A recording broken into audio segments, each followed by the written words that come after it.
Hello students, welcome in class 10th SST Geography Chapter 4 Agriculture presented by SJE. Children, in this chapter, in this book, we will discuss about various types of food crops.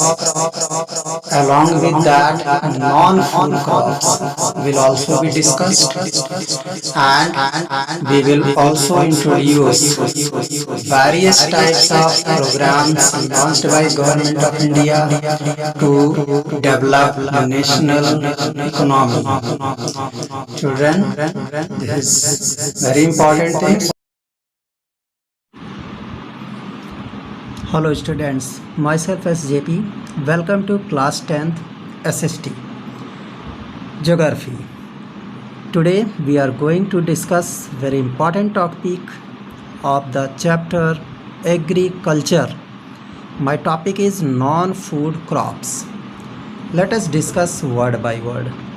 Children, non-food crops means those agricultural crops to whom we do not consume. It is not edible. इसे हम खाते नहीं हैं. It is used in our activities. So first term is rubber. Rubber, it is an equatorial crop. ये equatorial crop है, मतलब ऐसे area जो इक्वेटर के पास है वहीं पे ज़्यादा ग्रो होता है. But under special conditions it is also grown in tropical and सब ट्रॉपिकल एरिया.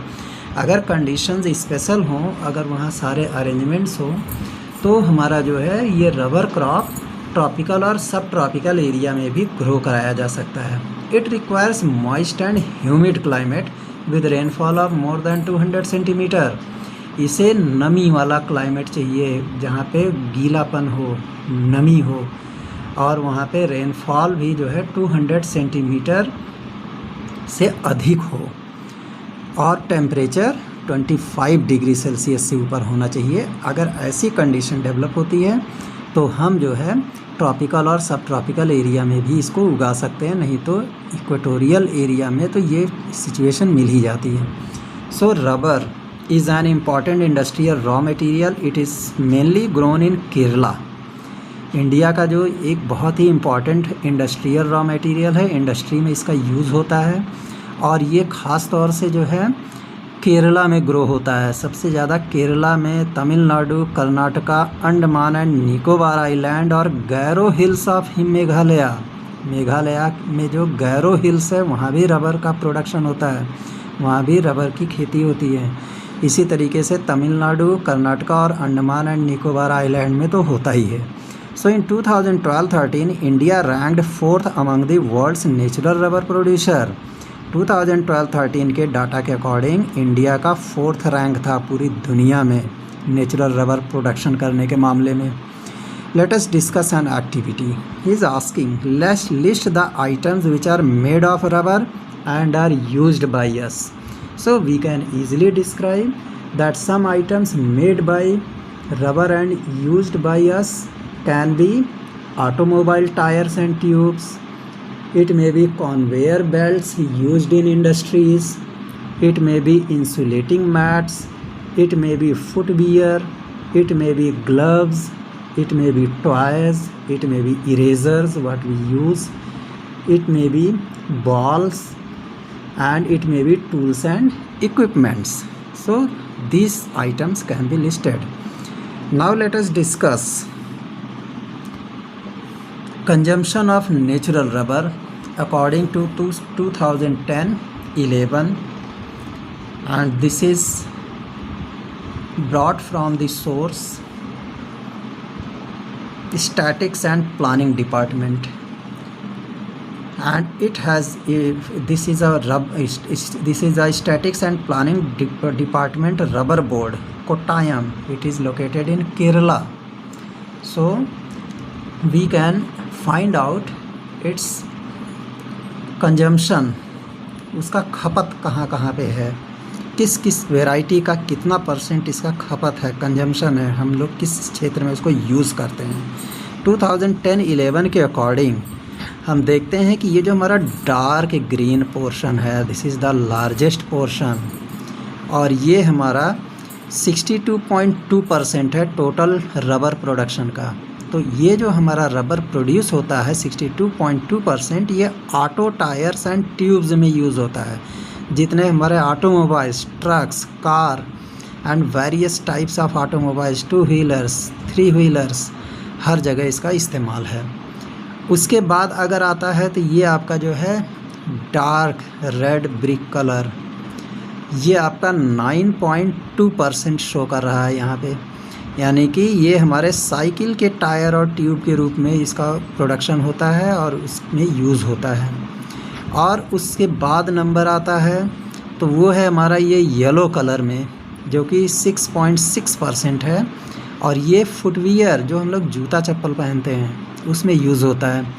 और इसके बाद अगर देखा जाए तो हमारा जो है ये आपका कैमल बैक, ऊँट के पीठ पे जो है क्या कहते हैं, ये रबर यूज़ होता है, उस पर बैठा जाता है। This is camel back. ये 4.6% का जो है इस्तेमाल है कैमल बैक के लिए इस रबर का।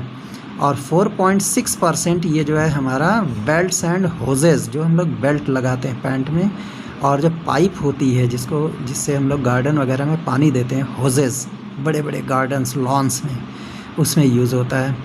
उसके बाद जो है हमारा ये 4.7% एक ये है, जो कि उससे ज़्यादा वो अन्य किसी चीज़ में यूज़ होता है। और फिर ये जो हमारा लाइट ग्रीन कलर है ये 4.1%, ये डिप्ड गुड्स जो पानी में डूबे रहते हैं, जैसे हमारे जो शिप्स वगैरह हैं, नेवी है, वहाँ पे यूज़ होता है। और उसके बाद ये हमारा 4% ये लेटेक्स फोम के रूप में इस्तेमाल होता है, गद्दा वगैरह जिसमें बनता है। सो ये इतना कंजम्पशन है, इतना खपत है रबर का। Now we will discuss another crop, that is fibre crops. You know, cotton, jute, hemp and natural silk are the 4 major fibre crops grown in India. India में एक फाइबर क्रॉप है जिसको cotton भी कहते हैं, jute, hemp, natural silk, ये सब 4 ऐसे मेन फाइबर क्रॉप्स हैं जो कि हमारे इंडिया में प्रोड्यूस होते हैं। So the first 3 are derived from the crops grown in the soil. इनमें से जो पहले 3 हैं, जैसे कॉटन है, जूट है और हेम्प है, ये हमारे मिट्टी में उगते हैं, जो सॉइल में उगते हैं। And the latter is obtained from cocoons of the silk worms fade on green leaves, specially mulberry. और जो चौथा नंबर का है हमारा नेचुरल सिल्क, ये हमारे जो होता है ये हमारे कुकून से ऑब्टेन किया जाता है। जो सिल्क वर्म होते हैं, रेशम के कीड़े, उनका जो कुकून होता है, जो कि मालबेरी ट्रीज़ की हरी हरी पत्तियां खाते हैं और उसी पर रहते हैं, और ये जो है कुकून से जो है हमें सिल्क मिलता है। So rearing of silk worms for the production of silk fiber is known as sericulture. This is very important term, sericulture. So sericulture is the rearing of silkworms for the production of silk fiber. If anybody asks what is sericulture, so we can define it that sericulture is the rearing of silkworms for the production of silk fiber. Yes, let us discuss another non-food crop, that is cotton. India is believed to be the original home of the cotton plant. ये भी एक fibre crop में ही आता है। So cotton is one of the main raw materials for cotton textile industry. जो रुई होती है जिसका प्रोडक्शन हम लोग करते हैं खेतों में, ये एक रॉ मटेरियल के रूप में कॉटन टेक्सटाइल इंडस्ट्री में यूज़ होता है। So in 2014 India was second largest producer of cotton after China, यानी कॉटन के क्षेत्र में भी चाइना वर्ल्ड का लार्जेस्ट प्रोड्यूसर है और इंडिया सेकंड नंबर पे है। So cotton grows well in drier parts of the black cotton soil of the Deccan plateau, यानी कॉटन जो है ये सबसे अच्छा कहाँ ग्रो होता है, dryer parts of black cotton soil, जहाँ पे काली मिट्टी होती है कॉटन सॉइल के लिए, ब्लैक कलर की जो मिट्टी होती है, और ड्रायर पार्ट में ख़ास तौर से ये डेक्कन प्लेटो में इसका प्रोडक्शन बहुत अच्छा होता है।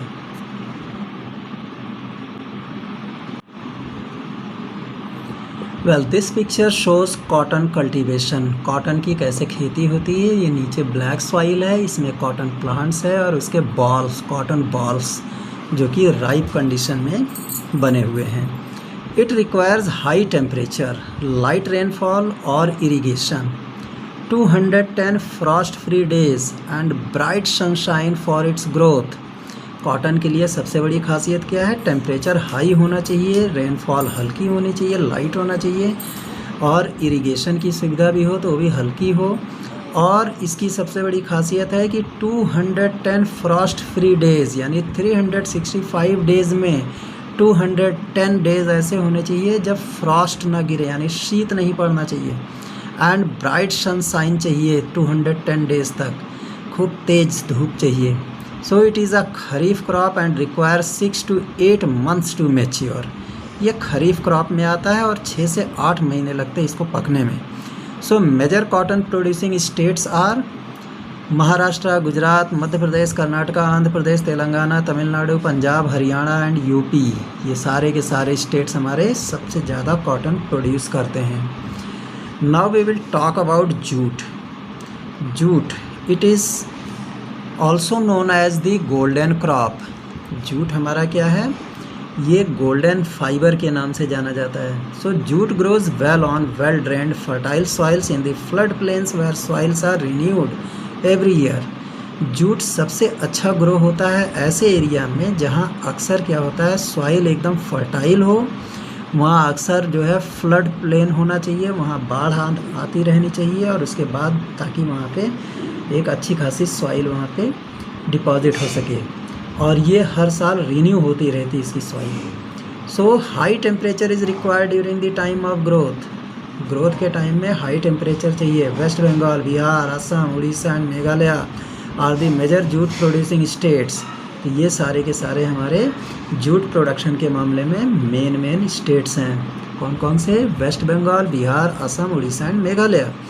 Now it is used in making gunny bags. जो बोरा होता है, जूट वाला बोरा बनता है, जिसमें चीनी का बोरा, जैसे जिसमें बहुत सारे फूड ग्रेन्स स्टोर किए जाते हैं। इससे मैट्स बनती, चटाई, रोप्स बनते हैं, रस्सियाँ, यार्न, इससे धागे भी बनते हैं, इससे कारपेट बनता है दरी जैसा, एंड अदर आर्टिफैक्ट्स, और बहुत सारे ऐसे हमारे यूज़ की चीज़ें बनती हैं। So due to its high cost it is losing market to synthetic fibers and packing materials, particularly the nylon। अब इसका दाम ज़्यादा होने की वजह से ये जो है अपना जो है वैल्यू खोता जा रहा है, और इसकी जगह कौन ले रहा है? सिंथेटिक फाइबर, क्योंकि वो सस्ता पड़ रहा है, क्योंकि ये ख़ास तौर से नायलॉन से बना रहता है।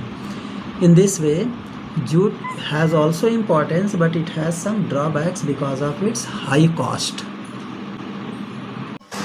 Well, students, one of the non-food crop is rubber.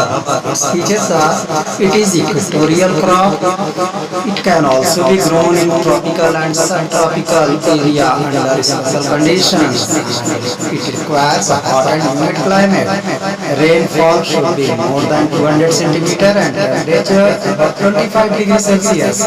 It is mainly grown in Kerala, Tamil Nadu, Karnataka. Its 62.2% are used in making. Now fiber crops. Its features are: number 1, cotton, jute and hemp grows in soil. Silk from cocoon of silkworm. Silk fiber is produced by sericulture.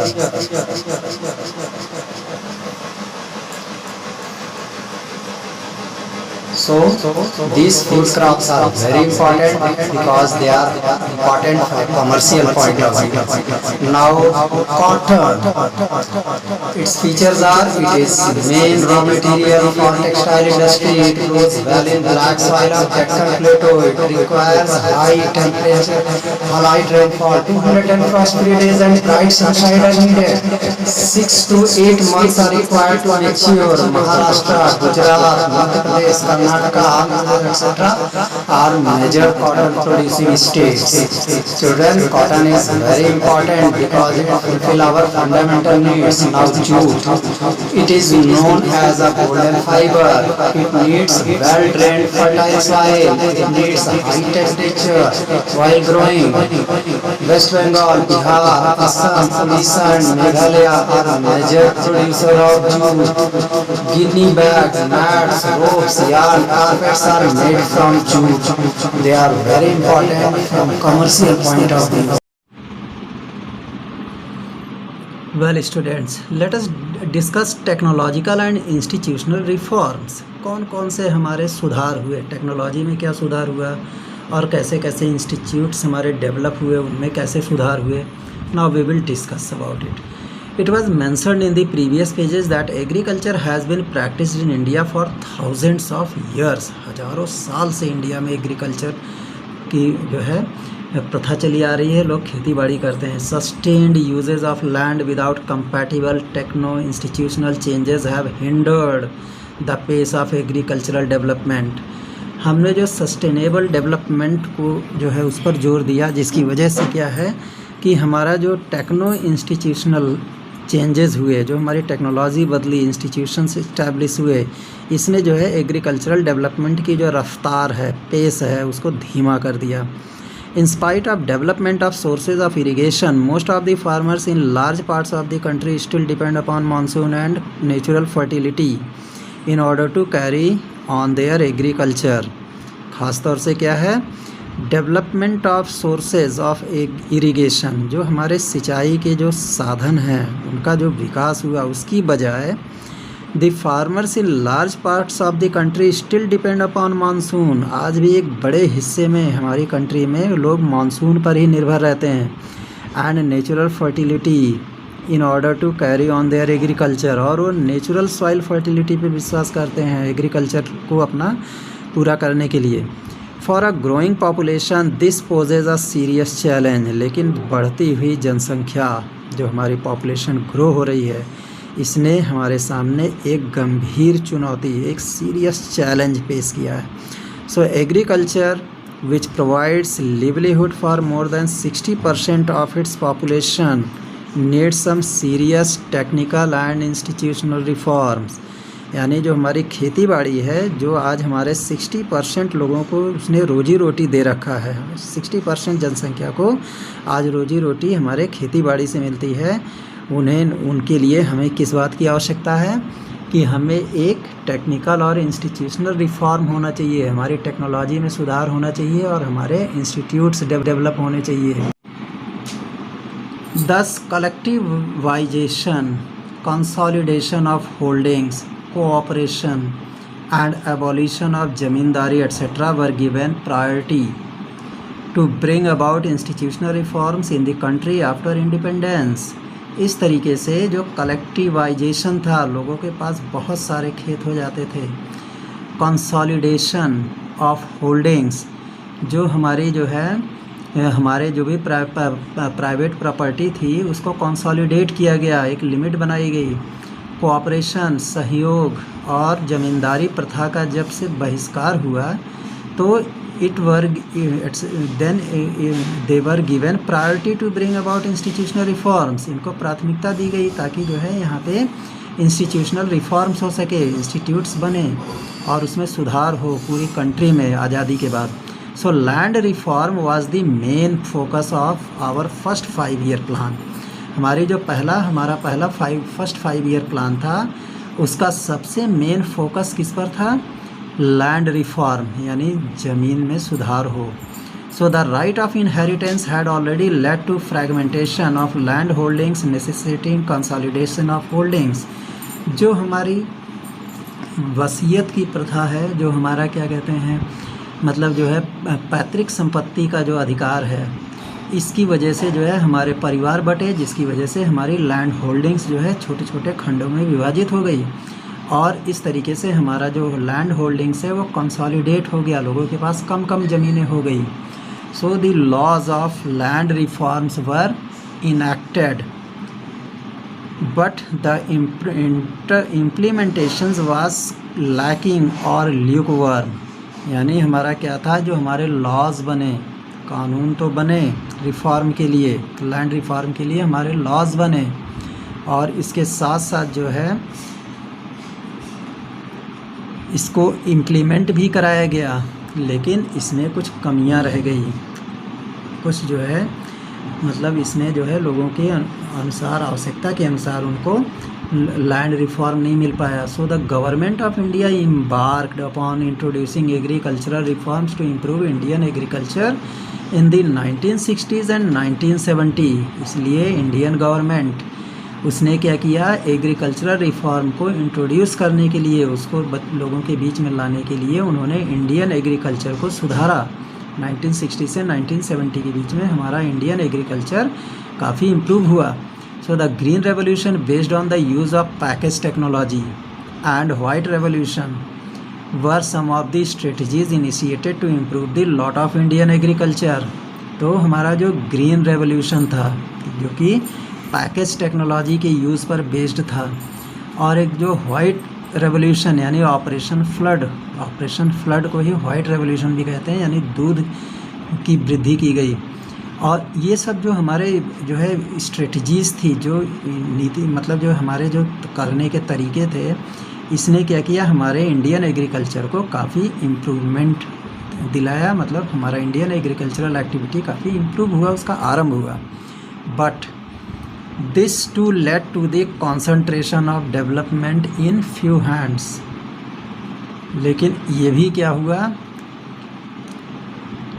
ये भी जो है हमारा जो development था वो कुछ ही हाथों में रह पाया, कुछ ही लोगों का डेवलपमेंट हुआ, कुछ ही सेलेक्टेड एरिया का ही विकास हो पाया.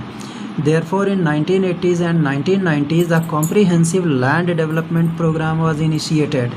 इसलिए 1980 से 1990 में एक विस्तृत जो है हमारा लैंड डेवलपमेंट प्रोग्राम जो है स्टार्ट हुआ, which included both institutional and technical reforms, जिसमें दोनों इंस्टीट्यूशनल रिफॉर्म भी हुआ, टेक्निकल रिफॉर्म्स भी हुआ. टेक्नोलॉजी इंट्रोड्यूस हुआ, इंस्टीट्यूशंस बने ताकि लोग जो है सॉइल टेस्टिंग कर सके, HYV सीड्स प्रोड्यूस कर सके, एग्रीकल्चरल कॉलेजेस बनने लगे, वहाँ पे रिसर्च स्टार्ट हो गया.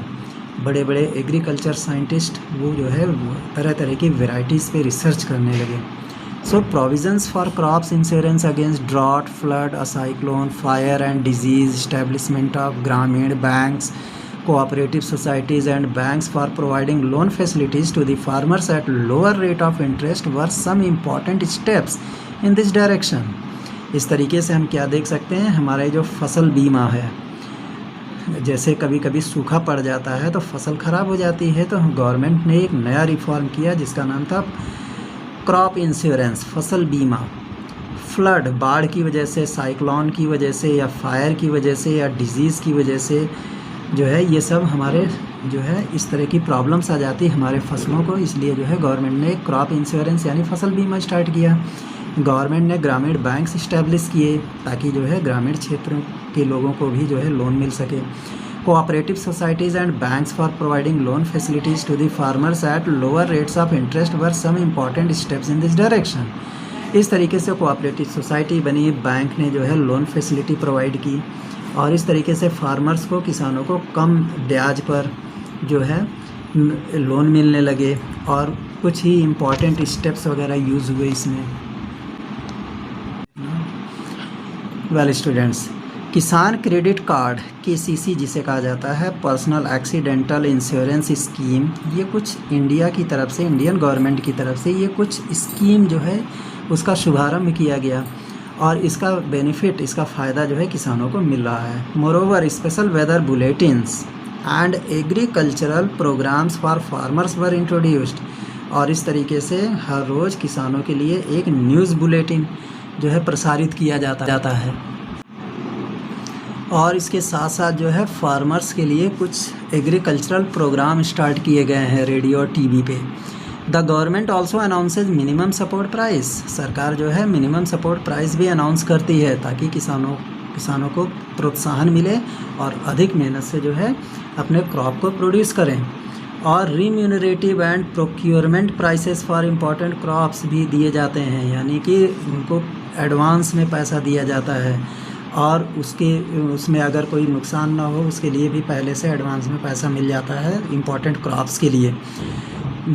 और द एक्सप्लॉयटेशन ऑफ फार्मर्स, अगर फार्मर्स का कहीं शोषण ना हो, कोई मिडिल मैन, दलाल या स्पेकुलेटर्स या साहूकार उनका शोषण ना करे, इस पर भी ध्यान दिया जाता है। So here we can watch modern technological equipments used in agriculture. किस तरीके से हमारा टेक्नोलॉजिकल रिफॉर्म हुआ, जिसकी वजह से हमारे बैल से जो जुताई की जाती है खेतों में, उसके स्थान पे आज ट्रैक्टर का इस्तेमाल होने लगा। बीज बोने के लिए भी मशीन आ गई, हार्वेस्टर आ गए, कल्टीवेटर्स आ गए, रोटावेटर्स आ गए।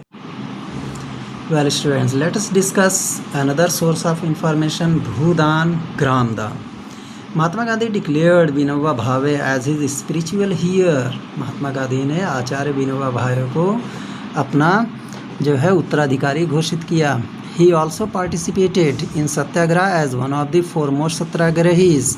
और आचार्य विनोबा भावे ने सत्याग्रह में भी हिस्सा लिया, एक बहुत ही महत्वपूर्ण सत्याग्रही के रूप में। He was one of the votaries of Gandhi's concept of Gram Swarajya. और वो एक जो है वोटर के रूप में थे गांधी जी के कॉन्सेप्ट के लिए, जो है वो एक वोटरीज थे, मतलब एक उनके जो है संस्था, मतलब सहयोगी थे ग्राम स्वराज्य के लिए। After Gandhi ji is martyrdom, Gandhi ji के जो है मौत के बाद, मतलब गांधी जी के जो है एक तरीके से शहीद होने के बाद, Vinoba Bhave undertook pad yatra to spread Gandhi ji's message covered almost the entire country. Acharya Vinoba Bhave ने पद यात्रा प्रारंभ किया ताकि गांधी जी के जो संदेश है उसको जगह जगह तक फैला सके और पूरी कंट्री में इसको फैला सके। Once when he was delivering a lecture at Pochampalli in Andhra Pradesh, some poor landless villagers demanded some land for their economic wellbeing. एक बार जब वो लेक्चर डिलीवर कर रहे थे, लेक्चर दे रहे थे पचमपल्ली आंध्र प्रदेश में, तो कुछ गरीब किसानों ने जिनके पास लैंड नहीं था, उन्होंने डिमांड किया कि हमें जो है हमें आर्थिक सहयोग दिया जाए ताकि हम भी जो है हमें भी ज़मीन मिलनी चाहिए। So Vinoba Bhave could not promise it to them immediately but assured them to talk to the government of India regarding provision of land for them if they undertook cooperative farming. इस तरीके से विनोबा भावे ने तो तत्काल जो है उनसे वादा नहीं कर सके, प्रॉमिस नहीं कर सके, लेकिन उन्होंने उनको जो है भरोसा दिलाया कि वो गवर्नमेंट से टॉक करेंगे, बात करेंगे और जो है इससे संबंधित जो भी जो है प्रोविज़न है, जो भी नियम है, उसका जो है प्रारंभ कराएंगे और कोऑपरेटिव फार्मिंग को बढ़ावा देंगे। Suddenly Shri Ramchandra Reddy stood up and offered 80 acres of land to the distributed among 80 landless villagers. अचानक एक बहुत बड़े किसान जिनका नाम था श्री रामचंद्र रेड्डी, वो तत्काल खड़े हुए। उन्होंने अपना 80 एकड़ ज़मीन उन्होंने दान कर दिया और कहा कि ये जो 80 लैंडलेस विलेजर्स हैं, 80 भूमिहीन जो हमारे ग्रामीण हैं, उनमें ये बांट दिया जाए मेरा 80 एकड़ खेत। So this act was known as Bhoodan. तो ये जो कार्य था ये भूदान था, मतलब ज़मीन को दान कर देना। Later he travelled and introduced his ideas widely all over India. और इस तरीके से उनकी यात्रा प्रारंभ रही और उन्होंने इस आइडिया को पूरी इंडिया में फैलाया। Some zamindars owners of many villages offered to distribute some villages among the landless. इस तरीके से कुछ ज़मींदार या ज़मीन के मालिक वो गांव में उन्होंने जो है अपनी कुछ ज़मीनें भूमिहीन जो है ग्रामीणों को बांटा। So it was known as Gramdan, मतलब इसको ग्रामदान कहते हैं क्योंकि इन्होंने गांव को भी बांटा। भूमि ऐसे लैंडलेस लोग जो थे जिनके पास जो किसी गांव में नहीं रहते थे, आउटस्कर्ट एरिया में रहते थे, उनको भी गांव मिला। However many land owners chose to provide some part of their land. जबकि बहुत सारे जो लैंड ओनर्स थे उन्होंने जो है अपने लैंड को चूज़ किया और इस तरीके से जो पुअर फार्मर्स थे वो डर के मारे जो है सीलिंग एक्ट के तहत जो है उन्हें कुछ ज़मीनें मिली। And this Bhoodan Gramdan movement initiated by Vinoba Bhave is also known as bloodless revolution. तो ये जो हमारा भूदान और ग्रामदान मूवमेंट जो है विनोबा भावे ने जिन्होंने इसका आरंभ किया, इसी को हम ब्लडलेस रेवोल्यूशन के नाम से भी जानते हैं। So now we are going to discuss contribution of agriculture to the national economy, employment and output. Means हमारा जो एग्रीकल्चर है उसका क्या कंट्रीब्यूशन है नेशनल इकोनॉमी में, राष्ट्र की आर्थिक विकास में और एम्प्लॉयमेंट के मामले में और आउटपुट के मामले में इसका क्या योगदान है एग्रीकल्चर का, किस तरीके से ये नेशनल इकोनॉमी को बढ़ाने में मदद करता है, कैसे ये बेरोज़गारी दूर करता है, एम्प्लॉयमेंट बढ़ाता है और कैसे आउटपुट मिलता है. So agriculture has been the backbone of the Indian economy though its share in the gross domestic product has registered a declining trend from 1951 onwards.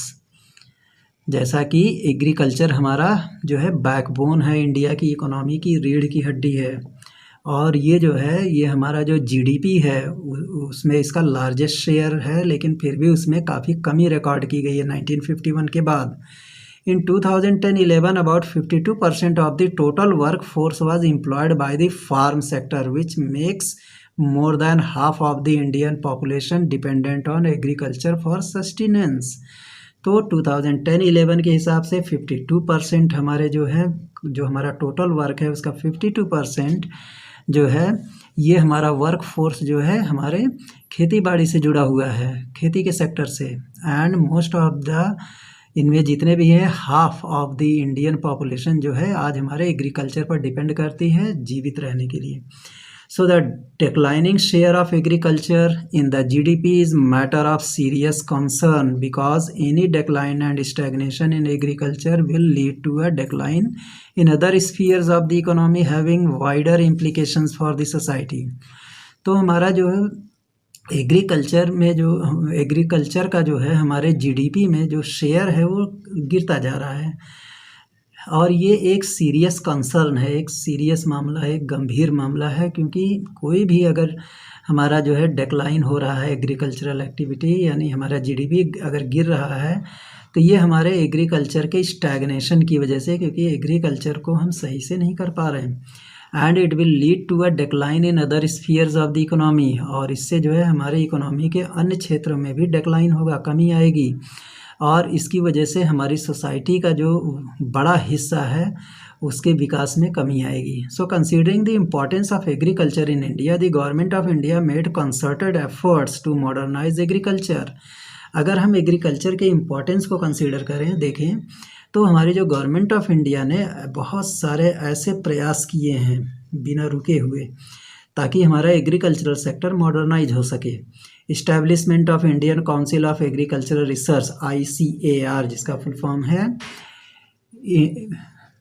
Establishment of Indian council of agricultural research, इसका establishment हुआ and agricultural universities बने, veterinary services start हुए, animal breeding centres बने, horticulture development हुआ मतलब fruits के लिए, research and development हुए मेट्रोलॉजी के क्षेत्र में एंड वेदर फोरकास्ट के क्षेत्र में.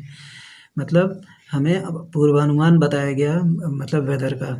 And they were given priority for improving Indian agriculture और इनको प्राथमिकता दी गई ताकि इंडियन एग्रीकल्चर इम्प्रूव हो सके. So apart from this improving the rural infrastructure was also considered essential for the same.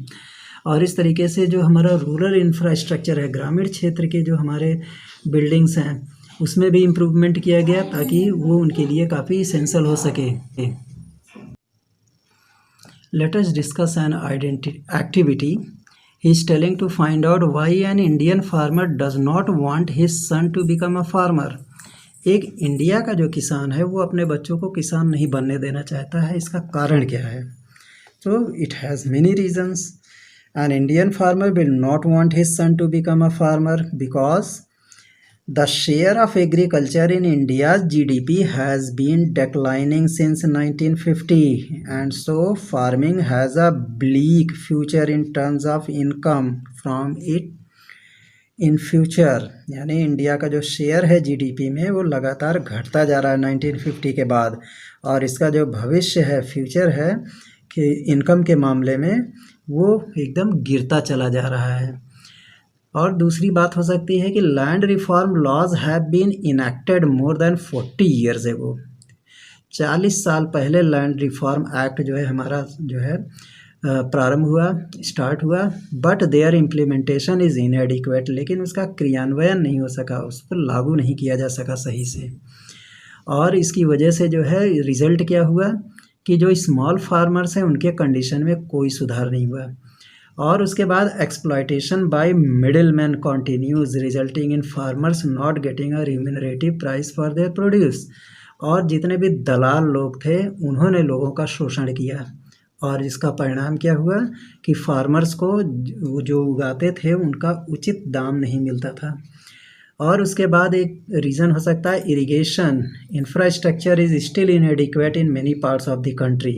आज भी सिंचाई के साधन और जो है मकान ये सब कम है पूरे देश के बहुत सारे हिस्सों में, which makes the farmers dependent on the vagaries of the weather. और इससे किसानों को जो है मौसम पर आधारित रहना पड़ता है, और अगर मानसून हमारा बैड हो गया तो उनकी फसल भी चौपट हो जाती है। इसलिए कोई भी इंडियन फार्मर नहीं चाहता कि वो जो है अपने बच्चों को फार्मर बनाए। Now if we will discuss a table. From this table it is clear that the GDP growth rate is increasing over the years. अभी आपको एक सामने टेबल दिखाई देगा जिसमें ये है कि जो हमारा GDP रेट है वो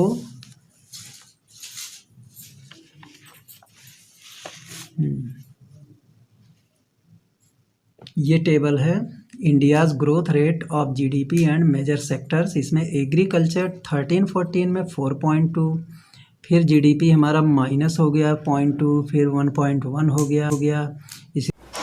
Well, students, technological and institutional reforms that has been done by Government of India in the course of time. First, to meet the requirements of growing population, collective authorization, consolidation of holdings, cooperation and abolition of zamindari, etc. were given priority to bring about institutional reform. Second, land reform took place to improve agriculture. Third, green and white revolution were some strategies. Fourth, a comprehensive and development programs was initiated, including both institutional and technical reforms, crop insurance, KCC, PAIS, weather bulletin, and agricultural programs were introduced on TV and radio. So these were various technological reforms and institutional reforms done by Government of India. Children, it is very important for our national economy. These efforts contributes to national GDP. They are one of the significant steps made by government.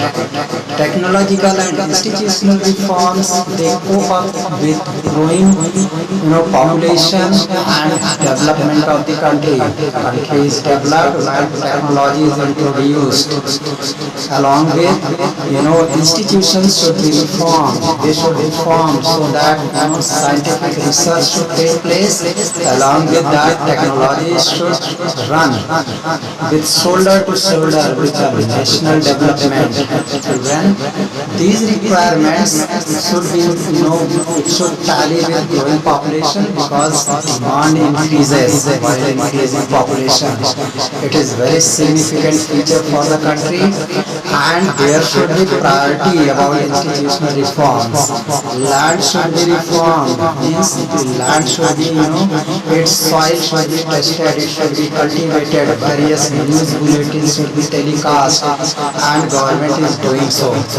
Various types of crop insurance against flood, drought, etc. Farmers are given Kisan credit card, and weather bulletins, they are telecast on TV as well as on radio. Agricultural programs are made to discuss issues towards agricultural activities. Children, the farmers, they are less educated. That's why they need, proper, guidance to improve their agricultural activities and to develop themselves in every sector. So far, comprehensive and land development program was initiated, including both institutional and technical arrangements reforms. Now, children, we will discuss contribution of agriculture to national economy, employment, and output. Agriculture is the mainstay of Indian economy because about 67% on agriculture keepers depend. It provides raw materials to the industries. That's why agriculture is important. India earns foreign exchange and exporting products, and it contributes about 29% to the national GDP. It provides food to over 1,027 million population. So this is a major contribution from government of India and the people of India who are engaged in agricultural activities. So national economy is strengthened by providing employment and increasing per capita income. And our country's total income will increase when we improve output. Means when we do less input and get high output, then our progress is maintained. Along with this, it provides raw materials to the industries. Means agricultural sectors, they are important source of raw material for industries. From that we develop or manufacture various finished goods to meet our daily demands. And that agriculture contributes 29% to national GDP. India earns foreign exchange by exporting product. Means when we export product, we get various countries' currency. So it is very important thing for the national economy and development of overall people. Per capita income increases by input in agricultural activities, and agricultural activities should be enhanced to every people, and its importance should be cultivated all over India. It is very important because agriculture is so important. So children, thanks for watching this clip, and I think that it would be beneficial for your board point of view. Thank you very much.